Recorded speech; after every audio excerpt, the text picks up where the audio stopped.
Baik, Shalom, selamat pagi, selamat siang, dan selamat malam.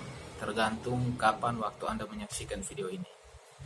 Pada video kali ini, kami dari kelompok 1 akan mereview materi mengenai risiko dan tingkat pengembalian sebagai tugas dalam mata kuliah manajemen keuangan.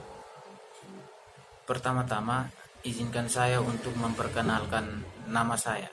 Nama Jeskiel Bebisina, NIM 18190113, dan selanjutnya saya akan mempersilahkan teman-teman kelompok saya untuk memperkenalkan nama mereka masing-masing. Perkenalkan, nama saya Deksan Bulmesa, NIM 18190125. Baik, perkenalkan nama saya Charles Pinis, NIM 18190117. Baik, perkenalkan nama saya Gaudensia Natanii, NIM 18190130. Nama saya Maria Demetriana Usboko, NIM 18190129. Ya, baik, kita masuk pada materinya, risiko dan tingkat pengembalian. Kita masuk pada yang pertama, yaitu konsep dasar risiko dan pengembalian. Ada dua aspek yang perlu dipertimbangkan oleh manajemen perusahaan, khususnya manajemen keuangan, dalam pengambilan keputusan keuangan, yaitu yang pertama, tingkat pengembalian atau return, dan risiko atau risk. Dalam hal ini adalah keputusan keuangan tersebut. Kita akan membahas yang pertama dahulu, yaitu return. Return atau tingkat pengembalian. Tingkat pengembalian adalah imbalan yang diharapkan diperoleh di masa mendatang, atau dengan kata lain, tingkat keuntungan yang diharapkan. Yang berikut adalah risk atau risiko. Risiko adalah kemungkinan terjadinya hasil yang tidak diinginkan atau berlawanan dari yang diinginkan, atau bisa juga disebut kemungkinan terjadinya penyimpangan dari rata-rata tingkat pengembalian yang diharapkan yang dapat diukur dari standar deviasi dengan menggunakan statistika. Ya, pada gambar di bawah ini merupakan konsep dasar antara risk dan return atau risiko dan tingkat pengembalian, di mana jika tingkat pengembaliannya naik, maka risiko yang akan dihadapi juga akan naik, dan begitupun sebaliknya, jika tingkat pengembaliannya turun, maka risiko yang akan dihadapi juga turun.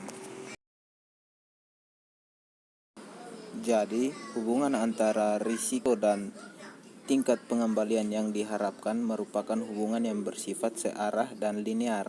Artinya, semakin besar risiko suatu aset, maka semakin besar pula tingkat pengembalian yang diharapkan atas aset tersebut, dan sebaliknya. Berikut ini gambaran mengenai risiko. Jika disebabkan oleh faktor-faktor tertentu yang tidak dapat diramalkan, maka itu disebut dengan ketidakpastian. Tetapi jika disebabkan oleh faktor-faktor tertentu yang dapat diramalkan atau sudah diramalkan sebelumnya, maka itulah yang disebut dengan risiko. Tetapi pada intinya, estimasi hasil cash flow atau aliran kas belum tentu sesuai dengan hasil yang diharapkan dalam menghadapi risk atau risiko. Yang berikut adalah risiko aset. Risiko aset dari suatu aset dapat dilihat dengan dua cara, yaitu yang pertama adalah dalam basis berdiri sendiri, on a stand-alone basis atau risiko tunggal, dan yang kedua dalam konteks portofolio, in a portfolio context atau risiko aset dalam suatu portofolio. Berikut ini merupakan perbedaan antara on a stand-alone basis dan in a portfolio context dalam risiko aset. Pada on a stand-alone basis, risiko yang harus ditanggung jika berinvestasi hanya pada suatu aset saja, sedangkan arus kas aset dihitung secara terpisah. Sedangkan pada in a portfolio konteks, risiko yang harus ditanggung dalam berinvestasi pada sejumlah aset atau lebih dari suatu aset, dan arus kas dari sejumlah aset digabungkan. Risiko portofolio dibedakan dalam dua, yaitu risiko sistematis atau risiko pasar atau risiko umum, dan dikenal dengan istilah market risk, yaitu terkait dengan perubahan yang terjadi di pasar dan mempengaruhi return seluruh saham yang ada di pasar. Yang kedua adalah risiko tidak sistematis atau risiko spesifik, dikenal juga dengan istilah diversifiable risk, yaitu terkait dengan perubahan kondisi mikro perusahaan dan bisa diminimalkan dengan melakukan diversifikasi. Diversifiable risk disebabkan oleh kejadian-kejadian random seperti mogok kerja, sukses atau gagalnya marketing program, dan efeknya terhadap portofolio dapat dihilangkan dengan diversifikasi. Sedangkan market risk disebabkan oleh faktor-faktor yang mempengaruhi hampir semua perusahaan seperti inflasi, naiknya harga bahan bakar, perang, resesi, konflik politik, dan seperti sekarang yang sedang kita alami ini, yaitu wabah COVID-19. Kemudian pada materi selanjutnya yaitu tentang return aset tunggal dan risiko tunggal yang akan dijelaskan oleh teman saya. Baik, saya akan menjelaskan mengenai retur aset tunggal dan risiko tunggal. Retur aset tunggal merupakan retur investasi yang terdiri dari dua komponen utama, yaitu yang pertama ada yield. Yield merupakan retur yang mencerminkan aliran kas atau pendapatan yang diperoleh secara periodik dari suatu investasi. Yang kedua ada capital gain atau loss. Capital gain merupakan komponen retur yang merupakan kenaikan atau penurunan harga suatu surat berharga, bisa berupa saham maupun surat hutang jangka panjang, yang bisa memberikan keuntungan atau kerugian bagi investor. Retur aset tunggal merupakan retur total investasi yang dapat dihitung sebagai berikut. Retur sama dengan capital gain atau loss ditambah dengan yield. Selanjutnya, retur capital gain atau loss merupakan selisih dari harga investasi sekarang relatif dengan harga periode yang lalu. Rumus dari retur aset tunggal sebagai berikut. Capital gain sama dengan PT dikurang dengan PT min 1 dibagi dengan PT min 1. Keterangan dari rumus tersebut sebagai berikut. PT sama dengan harga investasi sekarang. Yang kedua, PT min 1 sama dengan harga investasi periode yang lalu. Demikian dari saya. Selanjutnya saya akan persilakan teman saya untuk menjelaskan materi yang selanjutnya. Terima kasih. Baik, saya akan menjelaskan contoh kasus. Data probabilitas dan tingkat pengembalian dalam berbagai kondisi ekonomi atas saham X. Kondisi ekonomi baik, probabilitas 30%, return 20%. Kondisi ekonomi normal, probabilitas 40%, return 18%. Kondisi ekonomi buruk, probabilitas 30%, return 15%. Berapa besar risiko X? Kita lanjut ke penyelesaian.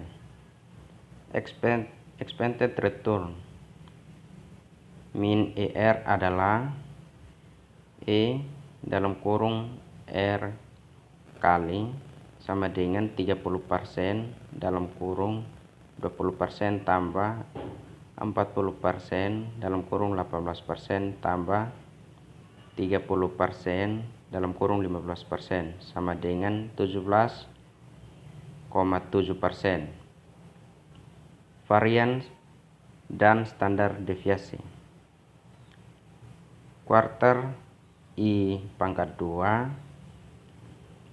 sama dengan 30% dalam kurung 20% kurang 17,7% pangkat 2 tambah 40% dalam kurung 18% kurang 17,7% pangkat 2 tambah 30% dalam kurung 15% kurang 17,7% pangkat 2 sama dengan 0,001587 tambah 0,00036 tambah 0,002187 sama dengan 0,00381. Kuarter I sama dengan 0,00381 sama dengan 0,19519 sama dengan 1952%. Sekian dari saya. Baik, saya akan menjelaskan tentang koefisien variasi. Yang pertama, jika dua investasi memiliki ekspektasi pengembalian yang sama dengan standar deviasi berbeda, maka kebanyakan investor akan memilih standar deviasi yang lebih rendah sehingga risiko lebih kecil. Yang kedua, jika dua investasi memiliki risiko atau standar deviasi yang sama dengan ekspektasi pengembalian berbeda, maka pada umumnya investor akan memilih investasi dengan ekspektasi pengembalian yang lebih tinggi. Yang ketiga, jika dua investasi salah satu memiliki ekspektasi pengembalian yang lebih tinggi tetapi yang lainnya memiliki standar deviasi yang lebih rendah, maka pada umumnya investor akan menggunakan koefisien variasi. Yang keempat, jika terdapat dua pilihan investasi, yaitu A dengan retur yang diharapkan lebih tinggi dan B mempunyai deviasi standar lebih rendah. Yang kelima, koefisien variasi menunjukkan risk per unit of return dan memberikan ukuran risiko yang lebih bermakna ketika dua alternatif memiliki ekspektasi tingkat pengembalian yang tidak sama. Misalnya, apabila terdapat dua proyek yaitu A dan B, return yang diharapkan pada proyek A 60% dan pada proyek B 10%.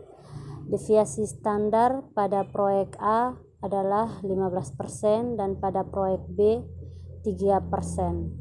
Koefisien variasi pada proyek A 15/60 sama dengan 0,25. Pada proyek B 3/10 sama dengan 0,3.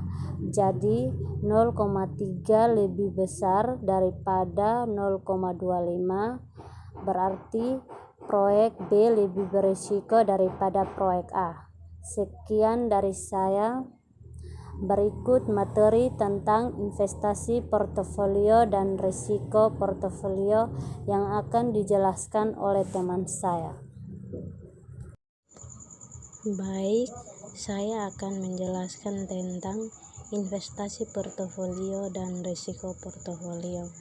Yang pertama, investasi portofolio. Portofolio adalah suatu kombinasi dua atau lebih investasi. Contoh, portofolio Tuan A terdiri dari saham Telkom, saham Indosat, dan saham Indofood. Tujuan portofolio adalah meminimumkan risiko dengan cara diversifikasi. Investasi portofolio ada 3 bagian, yaitu yang pertama, aset dalam suatu portofolio lebih kecil risikonya dibanding jika aset itu hanya dipegang tunggal. Yang kedua, dari kacamata investor, yang terpenting adalah return dan risiko keseluruhan dari portofolio yang dia miliki, bukan masing-masing aset di dalam portofolio tersebut.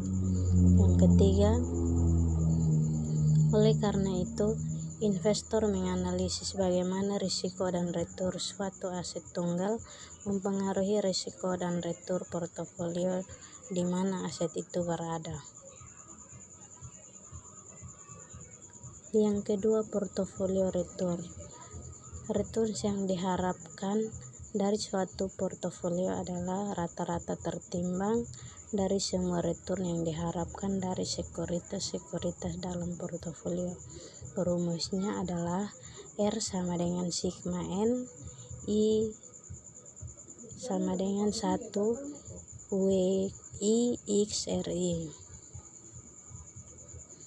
Portofolio risk.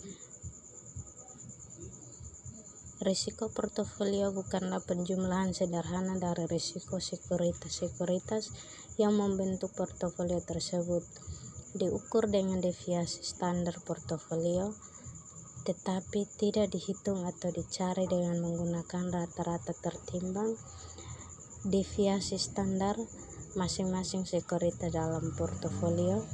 Apabila menggunakan itu, berarti mengabaikan korelasi antara sekuritas-sekuritas yang ada di dalam portofolio. Korelasi antara sekuritas-sekuritas tersebut mempengaruhi besarnya deviasi standar portofolio. Yang berikut, kovarian. Dalam konteks manajemen portofolio, kovarian menunjukkan sejauh mana return dari dua sekuritas mempunyai kecenderungan bergerak bersama-sama. Koefisien korelasi. Dalam konteks diversifikasi, korelasi menunjukkan sejauh mana return dari suatu sekuritas terkait satu dengan lainnya. Yang pertama, jika rho I, J sama dengan plus 1,0 berarti korelasi positif sempurna. Yang kedua, jika rho I, J sama dengan minus 1,0 berarti korelasi negatif sempurna. Yang ketiga, jika rho I, J sama dengan 0,0 berarti tidak ada korelasi. Konsep koefisien korelasi. Yang pertama, penggabungan dua sekuritas yang berkorelasi positif sempurna tidak akan memberikan manfaat pengurangan risiko. Yang berikut, penggabungan dua sekuritas yang berkorelasi 0 akan mengurangi risiko portofolio secara signifikan. Yang berikut, penggabungan dua buah sekuritas yang berkorelasi negatif sempurna akan menghilangkan risiko kedua sekuritas tersebut. Dan yang terakhir, dalam dunia nyata, ketiga jenis korelasi ekstrem tersebut sangat jarang terjadi. Berikut capital asset pricing model atau CAPM. Yang pertama, capital asset pricing model atau CAPM merupakan model untuk menentukan harga suatu aset. Kedua, CAPM adalah sebuah model yang menggambarkan hubungan antara risiko dan return yang diharapkan. Model ini digunakan dalam penilaian harga sekuritas. Yang ketiga, model CAPM diperkenalkan oleh Traynor, Sharpe, dan Lindner, merupakan pengembangan teori portofolio yang dikemukakan oleh Markowitz dengan memperkenalkan istilah baru, yaitu risiko sistematik dan risiko spesifik atau risiko tidak sistematik. CAPM digunakan untuk menganalisis risk dan rate of return. Kesimpulan dari CAPM adalah risiko yang relevan dari suatu saham adalah kontribusi risiko saham tersebut pada risiko portofolio. Beta dalam CAPM. Yang pertama, koefisien beta adalah jumlah risiko dari suatu saham yang dikontribusikan untuk portofolio pasar. Kedua, saham dengan deviasi standar tinggi akan mempunyai beta yang tinggi pula. Oleh karena itu, saham dengan stand-alone tinggi akan mengkontribusikan banyak risiko untuk portofolio. Dan yang terakhir, beta mengukur volatilitas suatu saham relatif dengan saham rata-rata.